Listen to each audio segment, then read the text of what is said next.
দেখেন গরুর পূজা কিভাবে শুরু হয় পৃথিবীর প্রথম।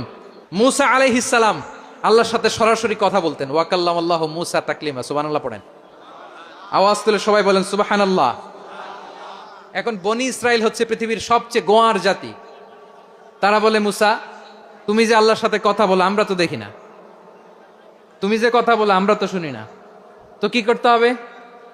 বনি ইসরাইল বলে, আমাদের মধ্য থেকে 70 জন নিয়ে যাইতে হবে তোর পারে। ওরা আয়সা যদি কয় হয় আমরা শুনছি, তাহলে বিশ্বাস করব। কত বড় ডাকাত দেখছেন বনি ইসরাইল। এদের যে গোয়ার জাতি নাই, এত গোয়ার তুমি করেছে মুসা আলাইহিস সালামের সাথে। তুমি যে আল্লাহর সাথে কথা বলে আমরা তো দেখি, কি করব? 70 জন আমাদের বন্ধু বান্ধব যে যদি দেখে তারা বললে ওকে আস, 70 জন আস। 70 জন নিয়ে গেল। মুসা আলাইহিস সালাম হারুন আলাইহিস সালামকে খেলাফা দিয়ে গেলেন, আল্লাহ ওনাকে নবী বানালেন। মুসা আলাইহিস সালাম বললেন, হারুন খবরদার, বনি ইসরায়েলের মধ্যে তাওহীদের বাণী প্রচার করবা, ঐক্য ধরে রাখবা, বিচ্ছিন্ন হতে দিবা না। চলে গেছে। এইদিকে বনি ইসরায়েলের এক দুষ্ট লোক ছিল, নাম সামিরি। কি নাম? সামিরি। সে সবাইরে বলল তোমাদের স্বর্ণগুলো ফালাও।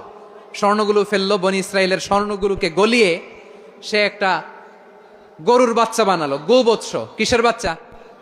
দেখেন গরুর পূজা কিভাবে শুরু হয় পৃথিবীতে প্রথম। গোবৎস পূজা, গরুর বাচ্চার পূজা কিভাবে। সে স্বর্ণ গলি গরুর বাচ্চা করে, জিব্রাইল আলাইহিস সালাম যে জামিনে এসেছিলেন, ওই ফেরেশতার পায়ের নিচের একটু মাটি সে বুদ্ধি করে প্যাকেটে রেখে দিছিল। সে গরুর বাচ্চা বানায় স্বর্ণ দিয়ে গলিয়ে ওই মাটি এটার মধ্যে ঢুকাই দিছে বেলকি দেওয়ার জন্য।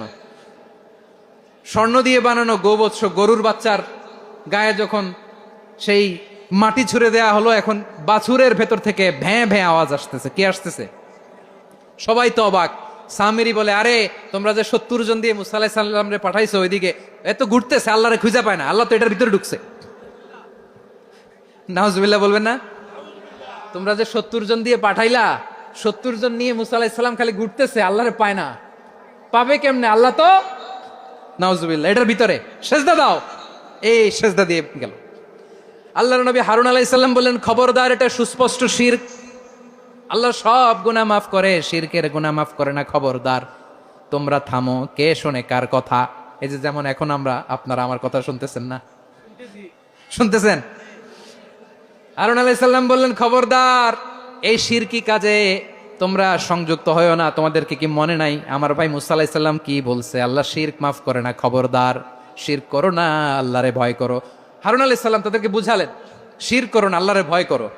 শুধু এতটুকুই তিনি বুঝালেন, দাওয়াতি কাজ পালন করলেন, কিন্তু প্রতিরোধ করেন নাই, সশস্ত্র সংগ্রামে লিপ্ত হন নাই, বাধা দেন নাই। কারণ গৃহযুদ্ধ বেঁধে যেতে পারে। উনি ভাবলেন, আমি যদি আমার বাহিনী নিয়ে দাওয়াত দেওয়ার সাথে সাথে প্রতিরোধ করি, আক্রমণ করি, ওরাও আমারে আক্রমণ করবে, ব্লাডশিড হবে, রক্তপাত। এমন অবস্থা হবে বনি ইসরায়েলের মধ্যে, যেটা হয়তো আমার ভাই মুসাও কন্ট্রোল করতে পারবে না। সুবহানাল্লাহ কইবেন না? এক একজন নবী